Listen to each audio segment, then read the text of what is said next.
March is an absolutely ridiculous month for cozy gaming news, and there is so much to go through. We've got Animal Crossing Lego, a release date for the Stardew Valley update that's shockingly soon. We also have some brand new cozy games that have just been announced that are unlike anything I've seen before.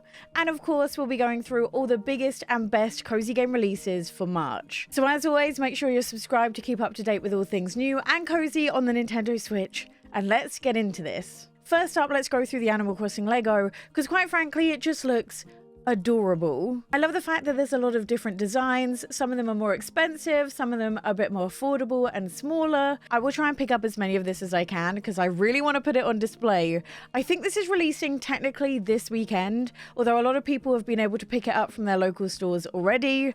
I'm going to be making a little bit of a trip to the local Lego store to see if I can get my hands on any of it. I'm expecting it to sell out pretty fast. I think Animal Crossing is pretty popular, but at least Nintendo found some way of giving us a little bit more Animal Crossing New Horizons. Then we have the Stardew Valley news. Concerned Ape finally gave us news about when to expect the 1.6 update. And of course, he did it on the Stardew Valley anniversary, announcing that on March 19th, the 1.6 update will be coming to PCs, with the consoles coming at a later date. Although Concerned Ape did tweet saying he's aiming for there not to be a huge delay between the PC and the console updates, so hopefully Switch players won't have to wait too long for the announcement. Now, I've only just gotten into my Stardew Valley era, but I have just fallen in love with the game, and I couldn't be more excited for the 1.6 update, especially since they used this image to tease the game, and a lot of people think this little guy could be hinting at a brand new island. I mean, Concerned Ape did say that the scope of this update was far larger than he first imagined, so it's possible. Now, even if the speculators are wrong with this being a brand new island, the 1.6 update looks absolutely rammed with new content. We know it's going to include hats for your pets, a new major festival, 2 new mini festivals, new endgame quests for the Joja route, new dialogue, winter outfits, 8-player PC multiplayer, a brand new farm type, and a brand new chest that allows you to store nearly double the amount of items as the regular chest. And the best part about this update is you don't have to do anything to prepare for it, because Concerned Ape said that the best way to play this in order for you to get all of the new cutscenes and dialogue and content in context is to just start a brand new game file when the update comes out. I can't believe we only have to wait just a few weeks. I genuinely thought this was something that was going to be coming out later in the year, but I would love to know in the comments down below, what kind of farm do you reckon this new farm type is going to be? Next, we have some brand new cozy games that have just been announced, but before we get into that, I just want to thank today's sponsor, Wings. Wings are running a Women's Day sales event on Steam between March 1st and March 10th. This will see a ton of games on offer with women-led teams that you definitely don't want to miss. But not only is there a massive sale on Steam, there's also going to be a showcase to spotlight all of these games as well. And not only will this be covering existing games run by women, it will also be covering some upcoming titles as well, so this is definitely something you don't want to miss. But the thing I am the most excited for is the interviews with the talented women behind some of my favourite games and upcoming games as well, including the likes of Unpacking, Tiny Glade, Slay the Princess, and The Wandering Village. You can watch this showcase live on both Twitch and YouTube on March the 1st at 10 AM PST or 7 PM CET, or you'll be able to watch the video anytime after. For all the details, make sure you click the link in the description box down below, and thank you again for sponsoring today's video. Now on to a few new games that have just got announced that have definitely piqued my interest. First up, we have Sunkissed City, which is coming sometime in 2024, and although this looks quite similar to Stardew Valley, this will actually see you move into the city to start a brand new life. And honestly, I'm pretty excited for a city-based life sim. You see, after you move to Sunkissed City, you soon realize that the city is just bland. There's no plants, no life in the waters, and the wildlife around the town has gotten more aggressive. And on top of this, there's monsters pouring out of the sewers, and each of the inhabitants has been complaining of headaches. And it becomes up to you to team up with the creatures in the forest and try and bring some colour back to the city. Alongside the story, there's also your typical life sim things to do, from romance, friendship, decorating, tending to the city's new gardens that you set up, to fishing, foraging, and even taking pictures. And although it says it's coming to the PC first, the developer did say that consoles will also be on the horizons, so hopefully this will also include the Switch. Another trailer I recently just came across, and bear in mind this game is very early on in development, is Outbound. This will see you build your own home on wheels to try and live sustainably off the grid. And it will see you do anything from building, exploring, scavenging materials, crafting, to even automating production. And all of this you do by building on top of your van. But all of this is made even better by the focus on sustainability. Seeing you use things from solar panels to wind turbines, and even growing your very own garden. The trailer for this just looks absolutely stunning, and I think it'll be a little bit of time before we know exactly which platforms this will be coming to, but it's definitely a game to keep an eye on. Another game I'm super excited for, even though we are absolutely miles away from it and we know nothing about it, is the announcement of a brand new Pokemon Legends game. Now the name's a little bit confusing with this. I believe it's Pokemon Legends Z2A, although some people are saying it's Pokemon Legends ZA.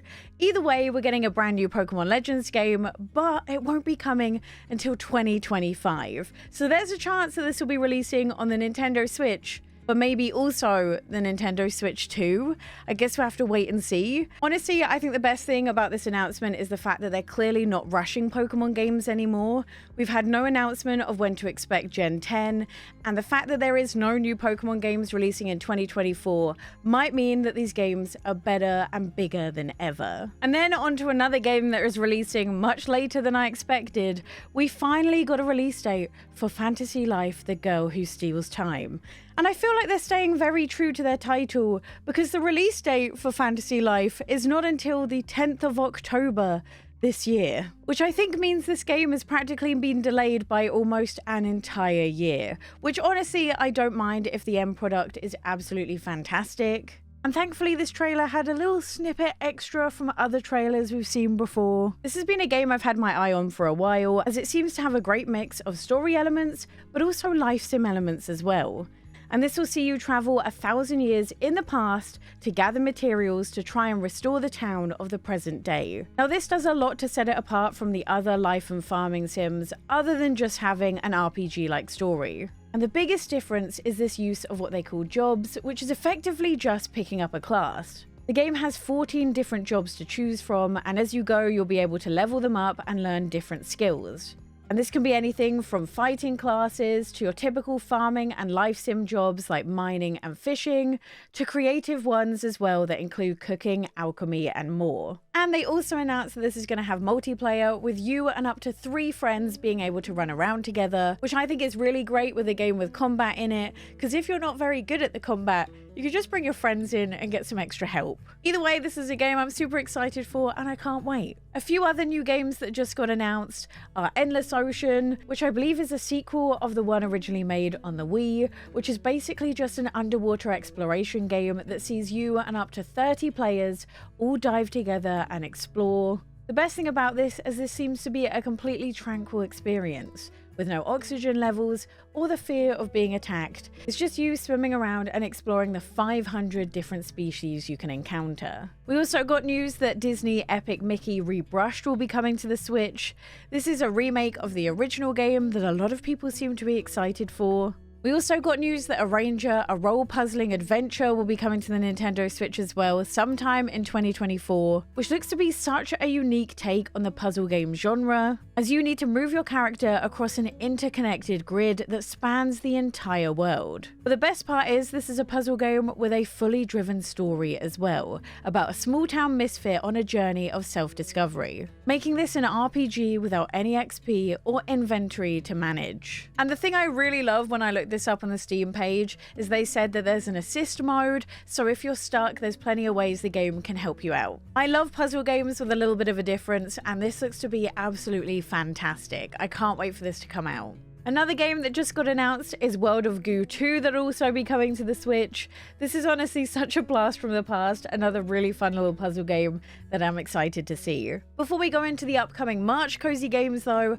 I do quickly want to go over a few in-game updates that are coming out. First up, we have the Paleo update, which should be out right about now. It's a little bit later than originally planned as they've had to delay it, but either way, I'm pretty excited.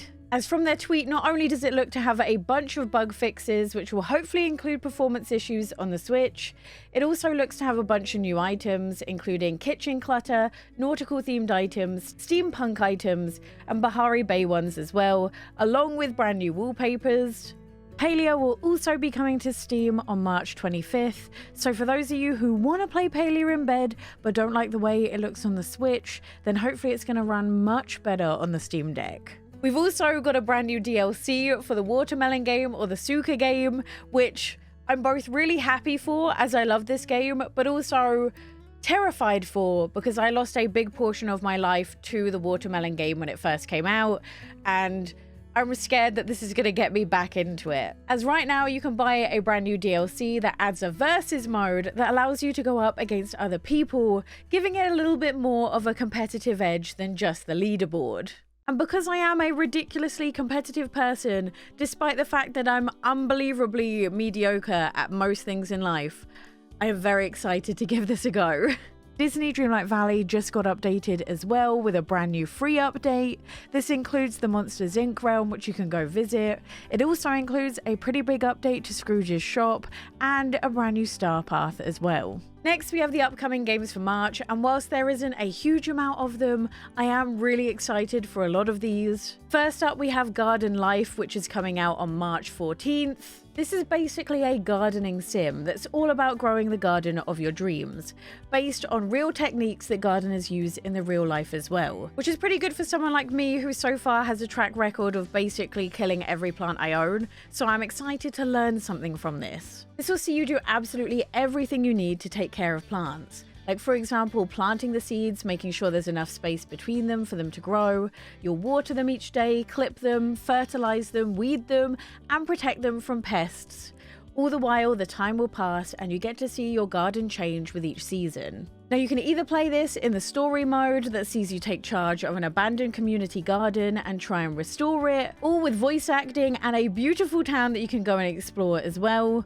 Or you can play this in creative mode, unlocking everything you want to do from the very beginning and just make the garden of your dreams. This has been a really unique take on the cozy gaming genre. It's been a breath of fresh air. The only thing I'm a little bit concerned about, seeing how beautiful it looks on the PC, is just how it will look and run on the Switch, but I guess we'll have to wait and see. Then on March 7th, we have Snufkin, Melody of Moomin Valley. Even though this is the first time I've ever seen these characters, this has to be the game I am the most excited to play in March.